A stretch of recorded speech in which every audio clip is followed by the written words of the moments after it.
Good evening, KZFR. Hope you're all having a good night tonight on this Wednesday evening. This is Writing on Air, as always, Wednesday, or actually every other Wednesday, I should say, it airs, because I think I trade off with someone else. I don't know. Someone else comes in here on other Wednesdays. But this is Writing on Air, and if you want to submit or be part of the show and be on here and read poetry or lyrics or anything, you can do so at write.onair@gmail.com. Natalie is not with us tonight. She's missing this one, but we'll have her back real soon, so don't worry about it for all of you who miss her. Tonight, though, we have a really cool guest by the name of Wren Tuatha. Hope you're having a good night, Wren. I am. Thank you for having me on. Yes, we've had her on one time before, but this was before her book. So I'm going to go ahead and read some stuff about her because I think everyone should know about her because she's awesome. So this is a press release from Finishing Line Press. And this is a quote by Marge Piercy, some of you may know her. A collection of poems by Wren Tuatha, campfire survivor, widely published poet, and founding editor of Califragile, an international literary journal of climate change and social justice. Wren Tuatha's poems are lively, rich in images, and bold, unexpected language. She writes especially well about love, unrequited, and satisfying. So that's what's coming tonight. And here's some more stuff about her, too. Wren's poetry has appeared in the Cafe Review, Canary, Poetry Pacific, Peacock Journal, Coachella Review, Arsenic Lobster, I love the name of that one, Baltimore Review, Pyrene's Fountain, Loch Raven Review, Clover, Lavender Review, Dance Macabre, I always get that word wrong, The Birds Who Piled Loosely, Paddock Review, Autumn Sky Poetry Daily, Avatar Review, Belle Rev, Literary Journal, Midnight Circus, and I'm guessing this is Addah, Driftwood Press. Mm-hmm. Wonderful name. Man, these are ones I haven't even heard of. Antiphon, Bangalore Review, among others. Locally, her work has appeared in Flumes, the literary journal of Yuba College, and in Chico News and Reviews Poetry 99. She appears on KZFR's Right on Air as often as we can, and often shares the work of Califragile poets as well as her own at readings around Butte County. Wren spoke at the Butte County Library, Chico branch, on how to submit one's poetry for publication. That was a cool one. I heard some of that. Wren and her partner, author/activist C.T. Lawrence Butler, evacuated from the campfire with their goat herd in a partly crowdfunded motorhome they call the Goat Boat. Although their home was spared, their goat barn and fencing were lost in the fire. Finishing Line Press has also accepted a second collection of Wren Tuatha's poems for future publication called Skeptical Goats. Great name for that. Written before the fire, it focuses on Wren's experience as an East Coast transplanted in California. That is amazing. This is like the most packed review / synopsis or whatever you want to call it of someone ever, and it is wonderful. Yay, yay. I'm looking forward to sharing my poetry today. Yes, and great. Before we dive into that, what is the name of your book? Because that's what we're going to be reading from, right? Yes, the book is called Thistle and Brilliant. And although the poems are gathered around the theme of relationships in motion, they're definitely not love poems. There's no, how do I love you, let me count the ways going on here. It's more the messy stuff. the meat and potatoes of it, if you could say. Yeah, or tofu and potatoes. Yeah. Exactly. Oh, man, I'm really excited for this. Your book has been in the works now for a little while, as I've seen it around town. And It is. I've been promoting it around town for the last couple of months. Yes. This collection is actually mostly older poems. I had a health crisis for several years. And this collection is poems that I had written before that, because during the crisis for about 5 years, I wasn't able to write at all. And so through the process of trying to get a book together and editing it, going to critiquing groups, trying to write new work, it helped my brain sort of get that language thing back. And I was able to start stabbing at some new poetry. And so the second collection, Skeptical Goats, as you mentioned, is actually mostly new stuff. Wow. Wow. Please try to snag her books. Which, before we dive into it, where can we snag your books? Yeah, they're coming out through Finishing Line Press, which is a small press out of Georgetown, Kentucky. And you can purchase it by going to finishinglinepress.com. And you can put Thistle and Brilliant in the search bar, or my name, Wren Tuatha, Tuatha. Either one works. Please find them. And one more thing I was going to say. Stay tuned for the end of this, because we have kind of an interesting question that we're going to talk about. Usually we like to end with open-ended stuff. This time we talked a bit beforehand, and it's going to be really cool. So I want to dive into your first piece. Was this one Your Violin? Yeah, let's do your Violin. Okay. And I think this was originally in Picaroon, Picaroon. which is a pirate-themed There. journal. But this is one that they selected. Your Violin. When you look at me, your ancestors fall out your eyes. Romania, the camps, Zion, and Lady Liberty. You're traveling still. I may not be home. You look at me when you found a crack in your grandmother's violin. Your fingering stops in the stream as your son bows still. Your china shop bowl prances in my living room. My grandmother's candy dish claps in time, or on the edge of it. You would build a village with words, playing cards, particles, electrons, if you could just learn the trick of pulling them through the veil to that dimension, the veil between the worlds of the living and the dead, ancestors reduced to platonic forms in your head, to thoughts of a violin bow as she sings old notes and remembers leaving home. When you pull at me, your ancestors fall out your eyes, and you become all ages of a human man, out of order as your face squints, affection and worry. Impish. That's the word you prefer for the boy who makes you say the wrong thing. And a moment later, you're a lover at my neck, or the traveler at midlife, a highway, the neck of a violin. Thoughts veil your face, and your fingers twist your beard. I expect a Torah lesson, but then you return to me, and the boy grins, hands full of liberty and my locks. You hide in science as if God has hidden your homeland in space-time, and we are to live in the house that experimentation built. I just want to collect your DNA for further study. I'm a witch. I know the power of words better than a physicist, but I'm a poet. I know words are sirens, and a ship on the rocks is no homeland. But our eyes locked, telling myths we make to hold hurts. Our eyes locked, our bellies locked. Dimensions, homelands, make me your violin. This piece is dripping with so many things. I mean, the first thing I'll point out, for me at least, is I cannot appreciate how much it's nice having you here, because when I read through it, I read it differently than how you would have read it, and it's nice. It is so nice hearing it from the person who wrote this, because I think it has nuances and stresses that are important. Well, that's kind of an interesting thing, because we're used to poetry where the poet leans into the inherent iambic rhythm of the poetry. And I started out, as we talked last time, as a performance poet back in Baltimore. And, at any given time, I had like 30 poems memorized, and I could just get up there and dance around. And I don't dance around so much anymore. But I learned at that time, I was a film student at Towson University. And I liked the idea of leaning against that inherent poetic rhythm, and instead leaning into the emotional resonance of each line, like an actor would, and just approaching it from that filmmaker's sensibility. And I'm still doing that.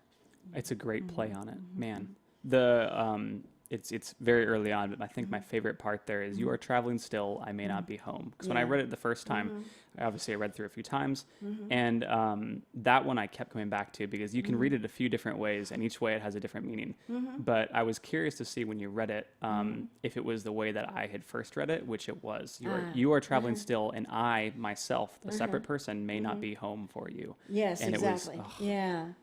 it hits really hard. So tell us more about this piece then.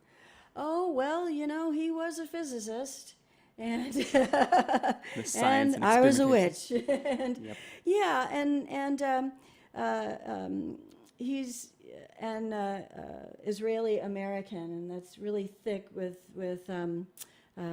his experience in the world. I think there's I'm gonna not remember the name of it, sort of a Holocaust survivor mentality that in future generations, and I think that was very much a part of how he walked around the world, and so I enjoyed kind of making that part of this poem.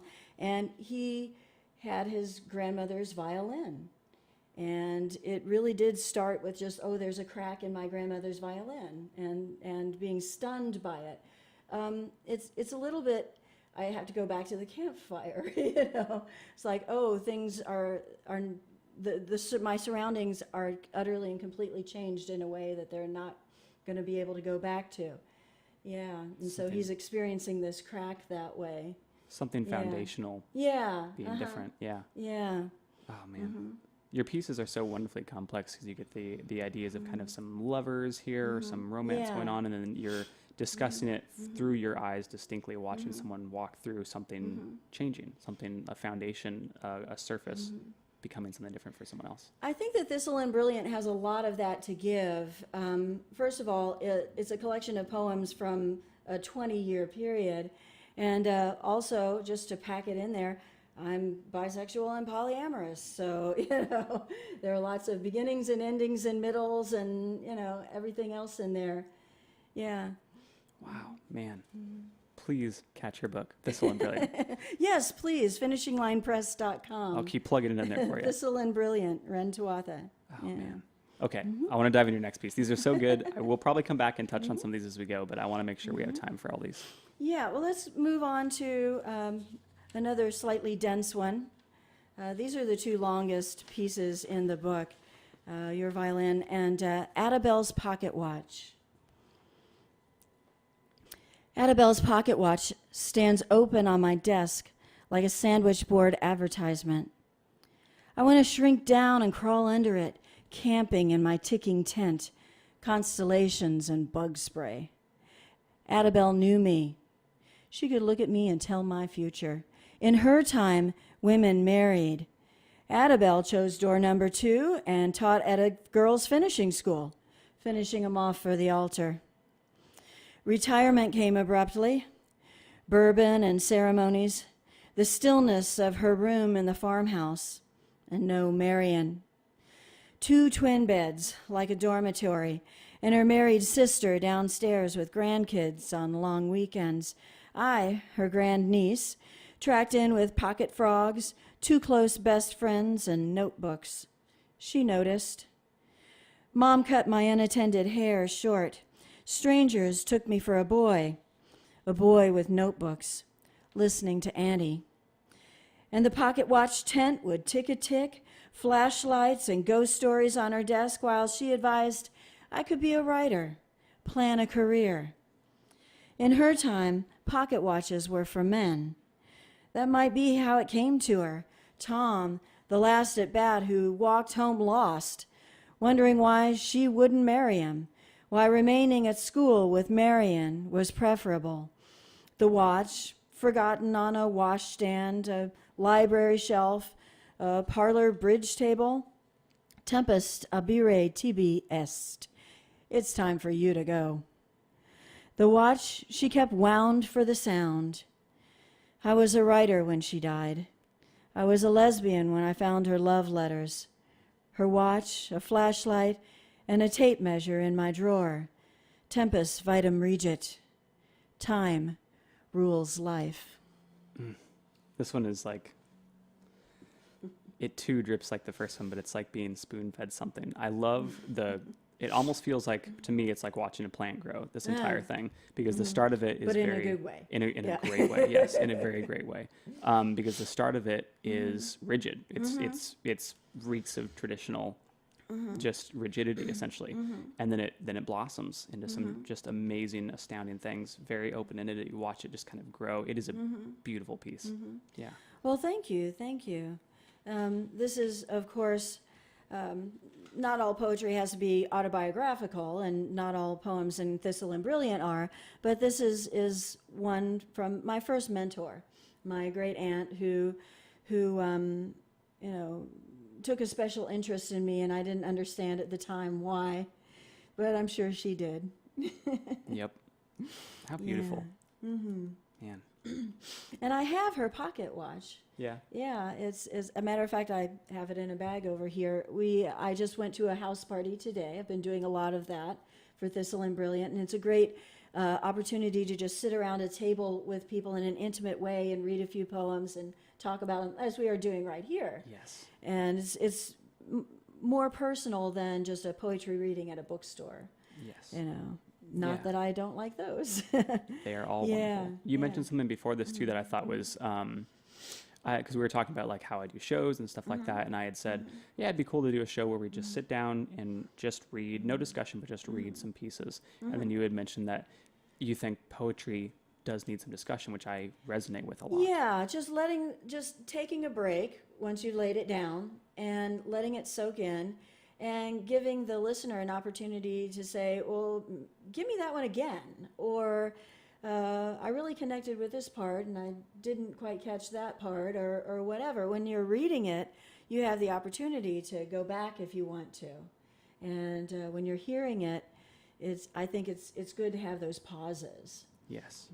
Yeah, Yeah. I agree completely. It's like, I don't know, walking into a room. If you walk in and walk out, you've missed half the room. You have to walk around a little bit and discuss it. So, Yeah, yeah. Man, Mm-hmm. and I like the first part of this too. I was, and actually on the other piece too, I had noticed that way back in school when I was much younger, they used to always pound me over and over again by saying, "Oh, you have to have a good hook. You have to have a good hook. You have to have a start. The hook always matters." And I never really I mean, I understood why, because you want people to read the rest of the story and stuff like that. But you've nailed it on these ones. This piece, Addah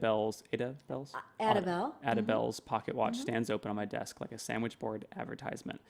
The kind of dichotomy and the shift there of how big this thing is to you is wonderful.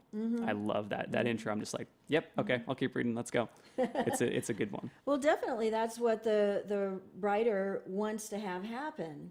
And even if you're in a literary journal, I think very few people read that from beginning to end. They kind of sift through and play around with it, pick one up and read it and put it down. And so I want mine to draw them in early Yes. on. It's so far, I mean, I would imagine all of them are, because the style has been consistent. They are wonderful invitations to just go ahead and continue with the puzzle or continue with the story. Yeah. What have you got next for us? Well, this is a slightly different one. It doesn't really, the first one was sort of a character study, your violin, and the second one was a little bit narrative. It's going to peel back the onions of a story for you. I very rarely do narrative things. And this last one is more typical of my work. And I'm very imagist. I want to let the images give you all the feeling that I'm trying to impart and do all the heavy lifting. And in this one, it's called Shiny Things While Wintering. Shiny things for me are little things that I notice in life that I just put in lists. If I'm sitting here in this radio studio, I see the flashing lights, I'm watching the monitor, I'm noticing that my microphone is nice and yellow, yours is boring, little things like that. And even though I'm in a very plain room, I just notice little things like that. And I keep them in lists, either in my mind or maybe on paper. And they end up in my poems. And sometimes the list is just so delicious by itself, I say, okay, I'm just going to make a list out of this poem. Oh, wow. Or a poem out of this list, I mean. And so this started as one of those shiny things while wintering. Me wintering, wise little raccoon, impatient, blood-drained fingers licking room temperature tea and neglected dreadlocks, sorting yellow seeds from poppy seeds from dirt.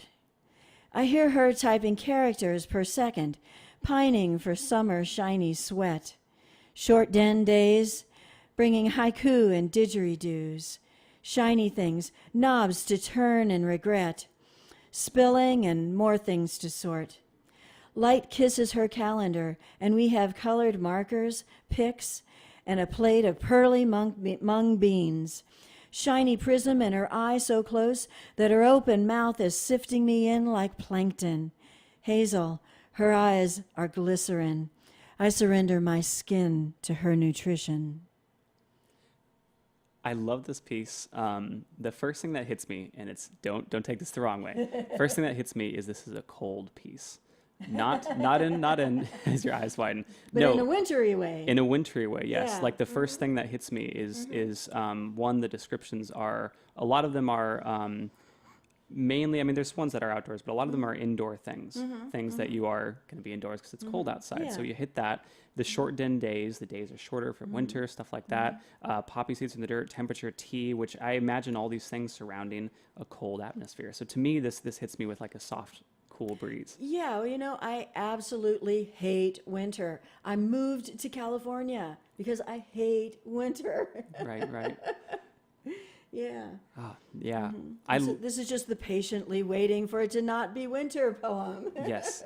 It does have that kind of tense feeling to it, which I appreciate too. It's really hard to capture that, especially as like a list. I mean, people have often said when writing things, just write what first comes to your mind. And this is like the best example of write what first. You're making just a list of things you see, and then it ties together in really delightful ways from this piece, actually. I like it a lot. Well, a lot of the delightful would be in the editing process. Yeah, that's true, yes. Okay, I have my things, but they really need to be sorted. And that's one of the themes from here. The myth of Vasilisa and the doll, which is featured in Women Who Run with the Wolves, that book. And it's Clarissa Pincola Estes, I think, is the author. Anyway, that really informed this. That character has to get down in the dirt and pull out poppy seeds from the dirt. And it's symbolic of learning the discernment of adulthood and becoming an adult person or woman. And so I just liked that. No, that fits really well. I see that now. I hear her typing characters per second, the memory being drawn back. Man, I'm just really glad you're here for this. Sometimes, like, I feel if I had gotten these pieces, I would have not done them justice on my own. It is very nice to have your mind to apply to these. Well, I think, and I missed it actually too, when I was looking at the pieces that I read out. Let's see, we got about 8 minutes left here. If you'd like, I have cornbread in front of me if you want to end on that one. Yeah, let's end on cornbread. Perfect. Yeah. And then there's a few questions, so I'm saving time for that at the end. There are some themes that carry through in this collection, and some images like the wise little raccoon, et cetera, that repeat across several poems. And there are a couple of poems that talk about Cotton, the character of Cotton. My partner, you talked about C.T. Lawrence Butler. Instead of C.T., which doesn't really feel like it fits in a poem, I just decided to call him Cotton. Oh, okay. And during that health crisis, he was definitely my caregiver and really having to do a lot. And I had to honor him, and this is my honoring him poem. Beautiful. Yeah, cornbread. Cotton takes care of me. I mend and wonder where a word went. As Cotton hops out of bed, feeds the herd, showers. I'm late with his coffee. I have one job as he capers around, clipboards and clients' keys, leash and a dog to walk. My hours pass in turns of whiplash and molasses. I'm glad he's at work, not watching. We both recall when I was brilliant.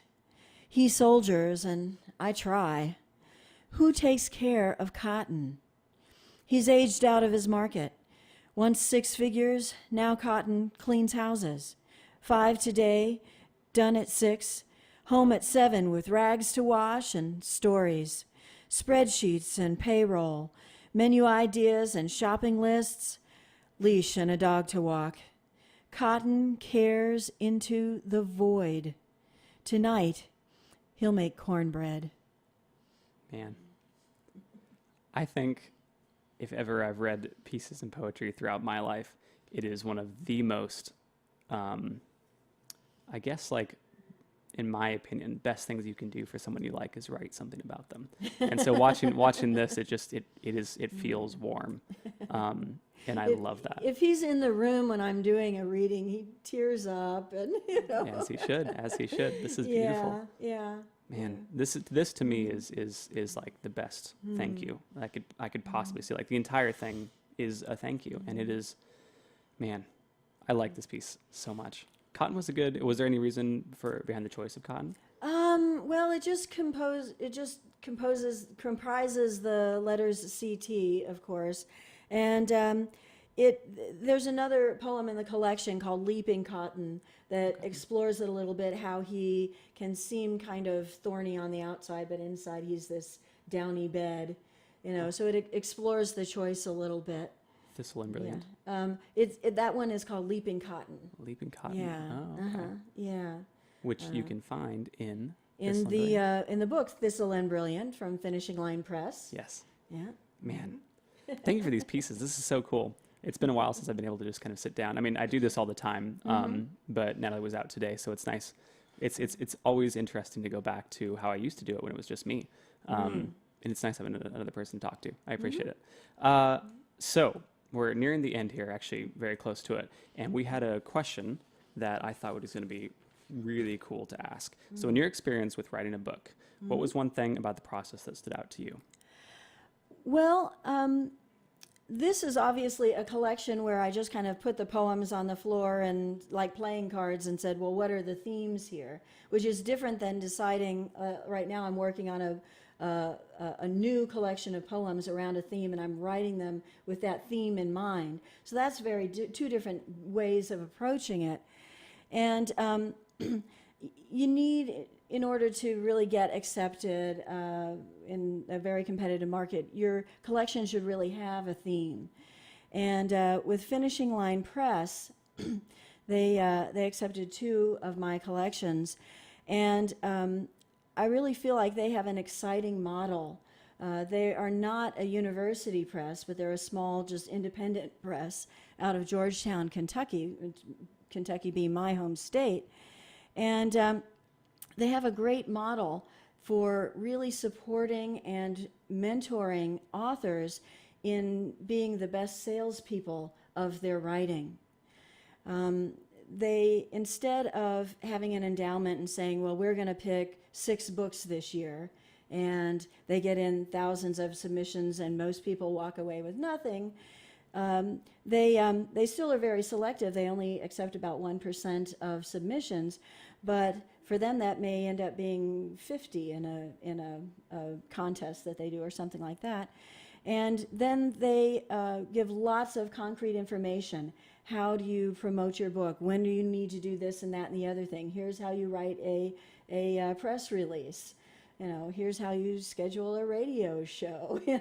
All these different things, and help with the timing of that. And they create a promotional period, and they say that during that period, however many sales you can generate, that will determine the press run that we do.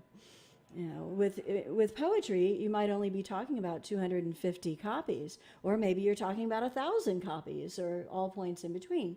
So it helps them to determine their risk. Obviously, it's a business, right. But also being able to support deserving poets by saying, we want this to be a book, even if it's just 250 copies. Puts the power back in your hands too. Yeah. Exactly.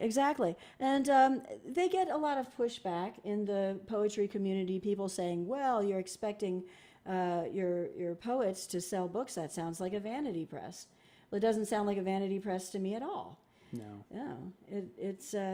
It's being realistic. Yeah, it keeps it in your hands, in my opinion, which I think is, if you gave birth to it, it should be. And it nurtures the poet in being an ambassador for poetry out in the world, and expanding that audience, because a lot of people have metrophobia.